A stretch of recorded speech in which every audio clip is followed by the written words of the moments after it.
Unfortunately, not all therapy experiences are created equal, either because of something that the therapist is bringing in or failing to bring in to the process, or something the client is bringing in or failing to bring into the process. So this video is going to be all about how to get the most out of therapy. This is something I think about a lot because I supervise psychologists.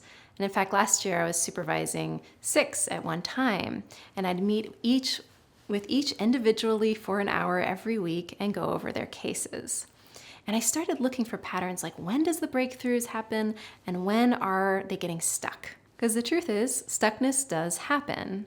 And my clinicians, like most, really care about helping, and it really pains them when they feel they aren't doing as much as they could to help their client. So the clinicians I work with will do a lot to self-reflect and try to figure out what they could be doing better. But sometimes I wish the client was also in the room too. Like then I could turn to the therapist and say, okay, your job is to do X, Y, and Z. But then I could turn to the client and say, hey, if you could just maybe focus on this or focus here, you'll get so much more out of it. Because really, it's a two-person endeavor. You can't be like a passive recipient of therapy. It's more like joining a team and then working as a team to find the solution. So in doing so, I think if clients can have, or if you can have a better understanding of what therapy is trying to do, then it might give you some idea of how you can help. So at its best, therapy can take our unconscious beliefs, those that drive our feelings and behaviors, make them conscious, and then help to change them. You see, neuroscience is really showing us now that much of what our brain, that much of the information processing happening in our brain happens outside of our awareness. And the reason I say that is because I'm using the word unconscious, and I don't want you to think like, oh, that's that old-fashioned idea from Freud that since Freud said so, now psychologists buy into it. Actually, Freud was totally right, but I do want to also say that there is science behind this now. So it's not just a theory. It is really true and actually kind of just logical that the mind, of course, would be processing a lot more information than we would be tracking consciously, because if we had to do so, it would be very inefficient. So these unconscious learnings are stored in what's called implicit memory. And since I've already talked about that a lot in the previous videos, I'll just give one quick metaphor that hopefully pulls the whole thing together. So think of it in the way that we learn tennis, which we actually do through implicit memory. So when you're learning to play tennis, you have hundreds of experiences that teach your brain over time how to make predictions about what's about to happen next and how should I respond. And it could be from just a tiny bit of input, like the ball leaving the player's racket. Just the way it leaves, because you've seen so many versions, you know from actually statistical learning, literally when this unconscious processing happens, it's through statistically comparing what's happening now to all our previous experiences, and therefore making a prediction, what is about to happen next. Most likely, when the ball leaves like that, my brain can associate it with this outcome, it coming to this area of the court. And I've also learned predictions about, well, if it's going in that direction, I need to move myself or position myself accordingly. So hopefully that makes some sense. Through repetition of experience, our brain learns to predict what's about to happen.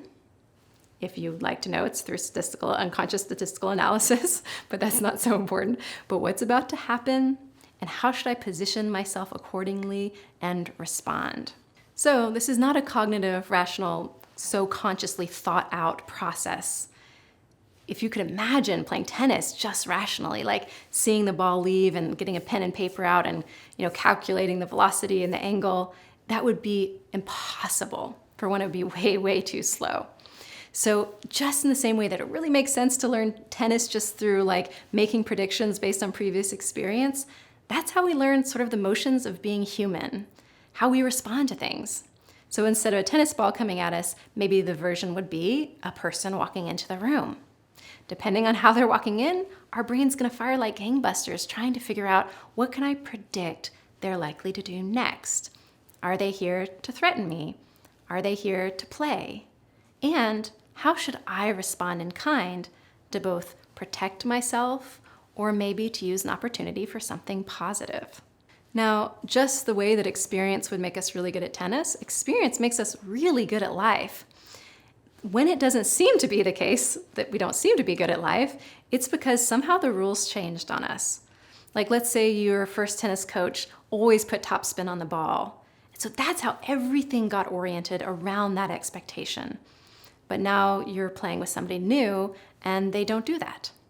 So your whole system has to learn a completely new expectations and ways of responding. In a similar way, what we learn in our family of origins really sets us up perfectly to adapt and to respond and to survive, basically, our family of origin. But those marching orders, those rules, those expectations, sometimes they don't apply perfectly to our adult context. So that's why people come into therapy. Ultimately, the goal of therapy is to notice those little microsecond reactions that are based on those deep-seated unconscious beliefs, unconscious predictions, and update those so that they're really in line with our current reality. So the first step to do that, and I know I already went over the science of that in previous videos, so I won't do that in this video, but if you'd like to go, you can look at those. But the first step to do that is to make the implicit conscious, unconscious belief or prediction conscious. And that way, the memory system it exists in, that implicit memory system, that specific memory itself, gets activated. And when we want to change the knowing that's in a memory, we first have to activate it. So what would be an example of making this implicit memory content conscious? Well, let's say a woman says, okay, so when I first came into therapy, I was so confused as to why I felt anxious every time my husband came home from work. And also, why I'm always so snippy with him when he comes home from work. But then, after exploring in therapy, I became aware that my brain has an unconscious prediction that says, whenever someone else is grumpy, which my husband is when he comes home from work, that means I'm about to get punished. Why? Well, now I know exactly why. It's because when my parents were in a bad mood, they took it out on me.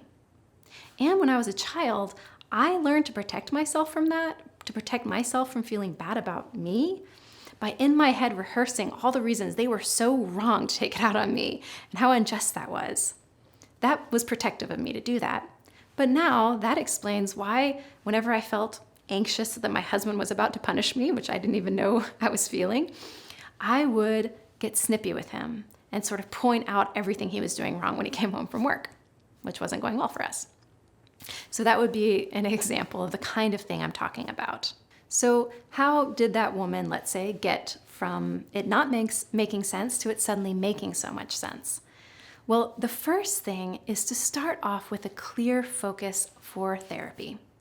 In other words, if she came in and said, not just a general oh, I'm not happy in my life, but said, I have something specific I want to address, want to work on. I always get anxious when my husband comes home from work, and I'm snippy with him from that state of anxiety.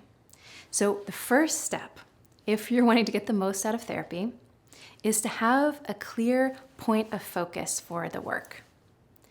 And it could be a problem, a symptom you're having, some behavior that confuses you, or a felt sense of life, or an interaction pattern, a sort of interpersonal pattern, or even just a way you tend to treat yourself, that you get anxious or collapse, that you can't receive compliments, whatever you notice that sort of creates some suffering for you or causes you to get stuck, start there. So again, that would be point number one, step one in starting therapy. Figure out your point of focus. Start where you're suffering and narrow that down. I'm suffering here. I suffer because I'm overeating or because I say negative things to myself. Now, if you're not sure and you just have a general sense that you could be happier, that's okay too. Go to therapy anyway, but use that first therapy session to see if, with the help of your therapist, you can find a point of focus. When does that general sense of unhappiness hit you the most? And really focus on that so you have an entry point to see underneath what unconscious beliefs might be at play. And then, of course, step two would be to go ahead and find or discover the unconscious belief or prediction that underlies that problem. So to do so, I think the first place to start is to allow yourself in your mind to return to a moment, either a memory or just a typical scenario where that issue plays out. Now, this will be much easier to do because you've already addressed and pinpointed a specific issue. Like, I criticize myself in my head, or I overeat. So let's say it's the binging or overeating example. Okay, so think of the last time that you actually turned to food. And in your mind, go back to that moment. It's like you want to go back and really step back into it. Even the moment right before you started eating. Because right before eating, some part of your brain must have said, if you don't eat right now, something bad's going to happen. So, in other words, the unconscious schema was active. It was influencing you. It was at play. So if you can go to that moment where the problem happens, I'm snippy with my husband, I shut down, I get anxious with my boss, and you allow yourself to actually experientially go back and feel what it's like to be in that moment. Like visit it in your imagination, take yourself back there a little bit, and then slow down and get curious. And then once we have our curiosity online, we can begin to explore. So I'm going to say a little bit about what exploring looks like, but I will say what people tend to do instead of explore in therapy is like explain. Like they'll explain that their husband does this thing and they'll storytell about it. Or they'll blame him, or they'll explain why their behavior is not good. And hey, therapist, can you just help me not do that? Can you help me convince me I need to be more compassionate with my husband? But all of that's like working with what we already know, and it's kind of cognitive. And I don't mean to sort of like poo-poo storytelling, because there is a place for just kind of talking about our life. In fact, sometimes we can really kind of get a sense of where the problems lie, or what moment are we trying to deeply explore as we do need to tell a little bit about it. But at the same time, often clients get so stuck in storytelling, or at least I get the impression they actually think that that's what therapy is. Like, this is my place just to go to talk. Which again, there's a place for that, and if that's what you want to do, that's okay. But if you can instead take the moment, maybe tell enough about it so the therapist has a sense, here I am, my husband's about to come home from work, but then slow down with it and do a more mindful tracking. Like, okay, so here I am, he comes home, I see his face, and slow down and notice, like, what happens in my body? Do I get tense? What images come? So there's all sorts of things we can track from these more implicit systems, but it's not going to be as cognitive. The truth is, those parts of our brain sort of have their own language, so to speak. So let me say a little bit about what that is. There's lots of acronyms for it. Like Daniel Siegel has the one BASIC, which means like the behavioral impulses, affect, sensations in our body, images, or cognitions that come to our mind, like the thoughts that come. So all of those things that are just like kind of emerge out of our system, the images, the impulses, if we can first go back to the moment where our problem happens, that issue, that point of suffering, feel into it experientially, like take ourselves back to that moment, and then notice all those channels. Notice what's happening in our body. Notice if we're having a fluttery in our stomach, or if our chest is tight, or if it feels tight, and when we focus on it, it's like a black cloud. Maybe some words or a thought comes to mind, like the thought, gosh, I'm so alone, or he's about to do that to me. Or maybe an image like, God, my husband reminds me of a bear and it's like he's going to attack me. Or an image might come like, as I slow down with it, I see myself like as a 10-year-old. And now the impulse, when I notice her, she has this impulse to run from the room. So if you're tracking those things, like in that situation, the therapist might follow up and say, okay, so see her run from the room and just follow her.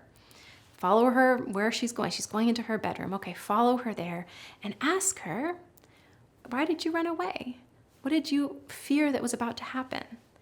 So a good therapist will be able to follow up like that. Will be able to take those little inputs and help you open them and expand them into your awareness by asking the right questions. And then the answers will begin to come. Like that little girl might say, well, I had to run away because he was about to be so mean. whenever people are sad, they're so mean. At least my father was. And so as those implicit learnings, those implicit beliefs come into words, what's so cool is that there's something what Diana Fosha calls a click of recognition. It's like something in the client will just say, that's it. Yeah, oh my gosh, how did I not know that a second ago? Because right now I know it, like that just feels completely true. Of course, when people are sad, they're mean. That it's like some part of our system, our mind will resonate with that. We'll have that click that says, that's, you're on, you got it. That's the truth, that's what I believe. And again, this is teamwork between the client and the therapist. So the therapist might try out some words at some point and say, am I getting the sense that like, you believe that if someone is sad, they're bound to take it out on you and punish you. Is that right? And the client might say, yeah, that's it. Or they might say, no, that's not quite it. It's more like this. But either way, the beautiful thing is just simply making it conscious can be incredibly relieving. Why? Because I think when we don't understand what's driving our behaviors or our emotional reactions, we can sort of have a vague sense of one, confusion, which is sort of disorienting, but also sort of a vague sense of doing something wrong or of shame. Whereas when we actually get it, then we can come into more connection to our true self. But that's not where the benefit ends. Once we make it conscious and felt, now we are set up to begin work toward changing it. There's a quote that like the conscious awareness is like the workbench of the mind. When things are like tucked down underneath somewhere in the unconscious, they're not being really worked on. But if we bring them up to the light of day, sort of lay them out on the table, then we can begin to rearrange things. To update our predictions, basically. So it's easier to update our predictions when they are conscious. That being said, for the update to happen, new information that conflicts with the prediction must be introduced. Now, there's a fairly good chance that just simply as you make your prediction conscious, like if someone's sad, that means they're going to be mean to me, immediately your brain will supply what's called the disconfirmation, the evidence of like, hey, I actually don't think that that's true. So let me say a little bit about why. So remember earlier I said our brain is always constantly making these unconscious predictions. So right alongside with that process, our brain is also running sort of programs to check those predictions, to make sure that our predictions are actually sort of matching what's really happening to us. That way, if one is off, we can course correct. They call that correcting error prediction. So when is that going to get stimulated? Well, when something new comes into our awareness. Now, I know these old schemas are by no means new, but when they're made conscious, they feel new to the brain. It's like they're going from the background and suddenly coming forward to be looked at. And when that happens, that triggers the whole error prediction sort of process of the brain. And pretty often, some other information that the brain also knows will come forward to sort of kind of converse with or argue with the original sort of learned belief. So for instance, the woman might say, oh my gosh, I've been really believing, like a part of me has been believing unconsciously that my husband's grumpiness means that I'm about to get in trouble or I'm about to get punished or be treated poorly. But actually, even though my dad acted that way, that's not my husband's thing. I actually know from experience that yes, my husband may be kind of a complainer, but he's a really sweet guy. He doesn't take things out on me. So if that comes, like let's say that comes in to your awareness in therapy, you really get the first learning, you have some very genuine insight about, gosh, that actually isn't true based on my lived experience. Can't just be cognitively, I know that's irrational, but like from my lived experience, I really do believe that that's not true. Then hold both knowings or truths in your awareness at the same time. And I call them both truths because that first one will feel true, and in fact probably was true at one time. So what you can do is allow yourself to feel first how true the original schema feels. That way it's really activated and online for learning.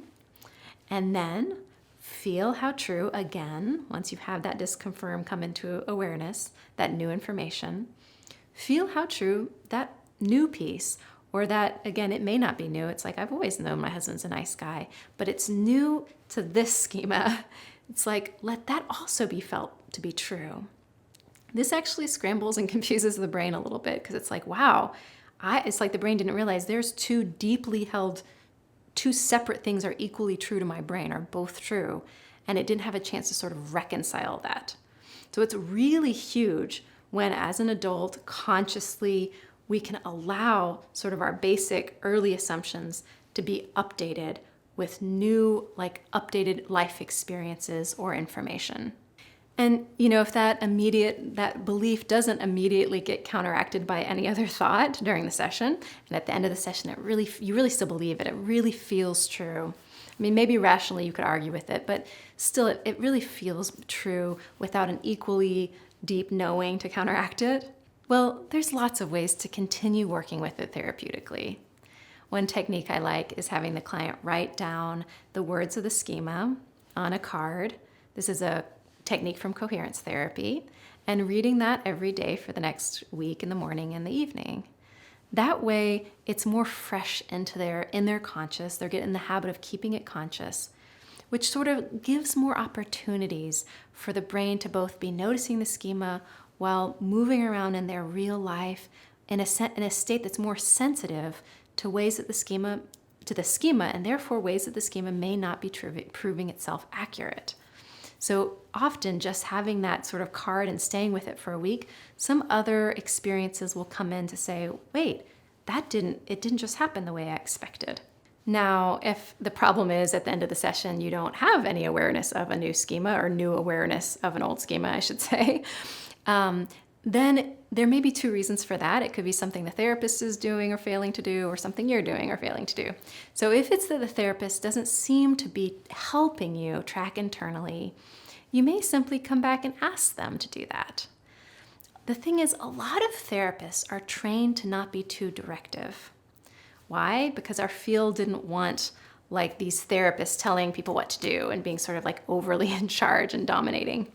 So unfortunately, I think the therapist swung too far the other way many times and kind of can just like sit back and like make space, which is great, and be kind, but not do enough to kind of like engage their own part of like really showing up to direct the process. And I actually try to teach my students, like, step in and direct. It's okay, because how is the client going to know how to use the session productively, right? So if your therapist isn't doing it, they may just be trying to be nice and not sort of empowering you to take the lead. And yet, if you invite them and say, no, I want you to help me today, keep me focused, keep me like tracking this particular issue I want to address, they might take you up on that. Or if they don't know how to do that, that's not how they work, you guys can figure out together whether you want to stay with what they do have to offer or see a different therapist. And the only thing to add to that is if the therapist is doing anything that makes you feel unsafe, that must be addressed with them and shifted, because the brain's not going to be in that open learning state when it feels unsafe. So if you're feeling unsafe with your therapist, address that first. So if the therapist is really doing their part, which they might be asking all the right questions, but somehow you're just not engaging their team, like joining and doing the inner exploration, even though they're really trying to actively guide you in that direction. Okay, so first of all, no shame on that. I mean, no one teaches us a course on how to be in therapy. And second of all, the truth is you might have an implicit belief that says it's not safe to know my implicit beliefs. So if that's the case, that belief will have to be addressed first. In other words, you might realize, hey, I actually don't feel safe to slow down and know what I feel, or to shift on this issue, or to bring into awareness what I really know and really feel.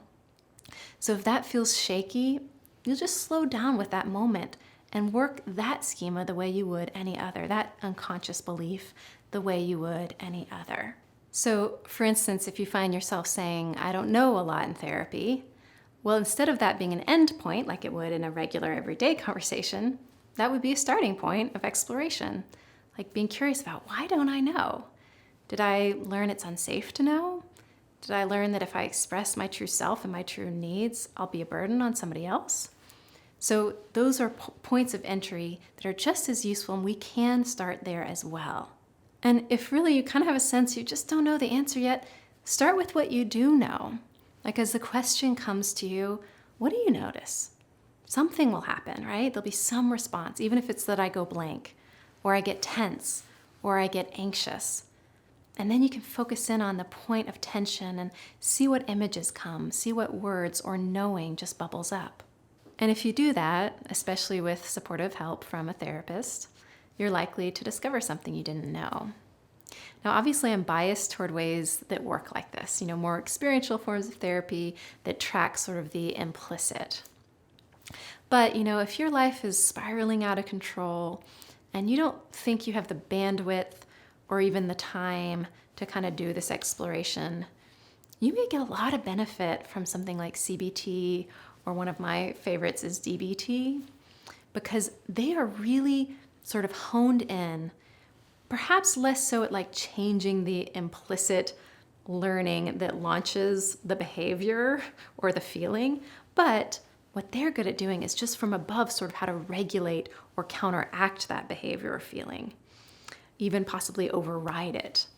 So, one thing I love from DBT, they have this thing like opposite of emotion, action, or opposite action.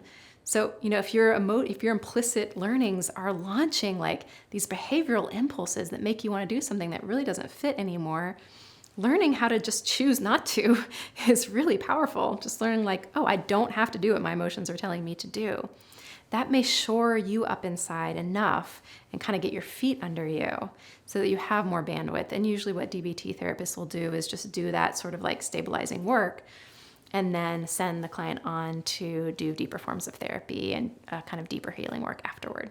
So one final point about effectively utilizing therapy. This is a place where sometimes people get stuck, at least if they're coming in with like an inner dialogue or inner critical voice issue.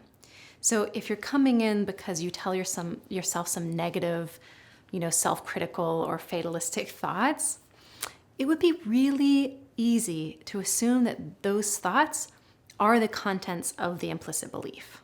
Like that's just what my brain believes is I am dumb. I know because I'm always telling myself I'm dumb. Well, there's a good chance that's actually not the underlying belief. The underlying belief is more likely that your system has learned that it must convince you that you are dumb or else something bad will happen. That's actually an important difference, because if you stay just on the surface and you think, okay, I have my schema, it's that I'm dumb, then you're going to try to like prove that you're not somehow, and you won't get as far. But if you go underneath it and say, oh my gosh, I had to kind of brainwash myself. Like I learned it's really important that I'm constantly trying to convince myself I'm dumb. Because let's say whenever I felt sort of like intelligent or good and I wanted to show off a thought that I had, my parents would sort of put me in my place and shame me. So it's a way to protect from being shamed, to just shame myself first. Or maybe, I see that my mom is like really arrogant and she always acts like really in a demeaning way to others, and I don't want to be that way. So that's the imperative. I don't want to be that way, and I learned to do that, to protect against that by always telling myself I'm dumb and always trying to take myself down a notch. Something like that. So that piece of work will be really important to changing the kind of inner, thoughts that we have. I know it's really easy to stay on the surface, but that's just a little guidance. Like try to take it one step deeper. Take whatever you already know and ask yourself, what would happen if I stopped? Like, what am I afraid would happen if I stopped doing that? What am I afraid would happen if I stopped criticizing myself? You might even try the next time you're in therapy, just as an example, just like a little experiment you could do. Like try picturing your parents in front of you and just see what it feels like to tell them, I can't feel good about myself when I'm with you because, and just kind of see what comes. Or even just a statement like, when I'm with you, it's important I don't feel good about me. And just see if that rings true. Again, these are just little ideas of how we can begin to explore and get a sense of what's true for us. So let me quickly go over the take-home points, the sort of steps once again. So step one, Identify a clear point of focus, something that's causing you suffering, a symptom, or a pattern. Step 2, think of a concrete moment where that pattern played out. Either a memory or sort of a typical scene where it tends to happen, and go back there in your mind, like re-inhabit it, revisit it so it feels alive and fresh to your brain. Step 3, just in that moment, begin to explore what's happening in your system, what's happening in your brain. You can get a window into that by just tracking what sort of impulses or sensations, or just as you're with it and you kind of ask inside what knowing emerges. Then step 4, you want to take all of that data and really come all the way up until it lands in conscious awareness, clear enough that you can put it into a statement. So that just helps to make sure we have it, we can identify, yeah, that's really it. We have it in awareness. And then step 5, practice keeping it in awareness. You might do that through, revisiting it, whether rereading the words or remembering or meditating, or even when that problem happens, like your husband comes home from work and you start feeling a little anxious, remind yourself, oh, I know why this is. I'm feeling anxious right now because I believe that he is about to punish me. Then the 5th step, of course, will be introducing new information so that your sense of reality can get an update or an upgrade. Now, there's so many different ways to do that, and different therapies have their own ways, but it really might be as simple as just exploring with your therapist. Did that truth, that seeming truth, always hold true in my life? Or do I already know some examples where that actually has proven not to be true? Or maybe even in your relationship with your therapist, you have a chance to experience a new outcome. Like, let's say the schema is, if I'm weak, people will reject me. And then you're experiencing a moment of weakness with your therapist where you feel really shaky or really small, and the therapist actually steps closer. So it'd be great to really notice that. And your therapist might even put your awareness on it and say, how is it right now for me to be, stepping in? And the reason to linger with that is it really will help it land and integrate.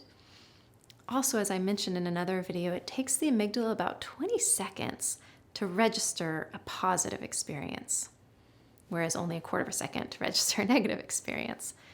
So as we're having these positive experiences, even the ones throughout our day, if we take time, take the 20 seconds to notice it and feel how good it feels in our body and be with it, if it's one that might disconfirm our schema, we might feel that as we're feeling it, notice it, remember the words of our schema, feel into that, see if it still feels true, and then come back to what we're feeling in the moment. A simple moment like that could be one of huge transformation for someone.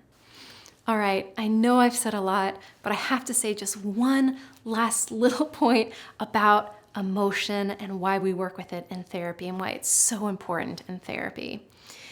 Because the truth is, a lot of therapists work with emotion, and sometimes the clients may not understand why or think it's just for catharsis or to get something off their chest. But the deeper explanation is this. Most of us have deep, implicit learnings that emotion is dangerous, that it will cause us to be rejected, that we will be overwhelmed by our emotion, that there's no positive resolution through connection and support and problem solving that will come on the heels of emotion. Therefore, when we have an emotion, we predict that that's not good. Therefore, we do all of our defenses to not have emotion. Or if we have it, while the prediction that this isn't good is happening in our mind, this is bad for me, this will lead to danger, it produces incredible suffering. Because the truth is, it's not the negative emotion itself that produces the suffering, it's the belief that it's bad for us. That's actually just how suffering works for us. It's not so much the inputs themselves, it's whether our brain reads this as dangerous, bad, or okay, this is good. And a really clear, just quick example of that would be when you're getting a massage. Technically speaking, that's incredibly painful, especially those really deep massages where they really get in there, and I love those. But if you ever track it, you're like, wow, if I was feeling this way and I wasn't getting a massage right now, I'd probably be really complaining about how much my body was hurting. But the fact that my brain knows, yes, this is pain, absolutely pain, but it's good for me. it will cause an improvement in my sort of like system or my muscles or my body, then it actually reads it as pleasure. So it's the same with emotion. Emotion isn't necessarily good or bad. What produces the suffering is when what we think we're experiencing right now is going to lead to a negative outcome. We're going to be overwhelmed.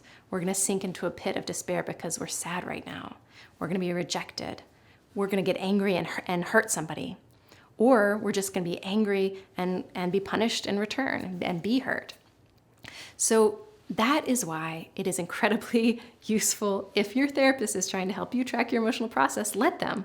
Because there's a good chance you do have some schemas around, some unconscious beliefs, these networks of association we're talking about, that say emotion leads to danger.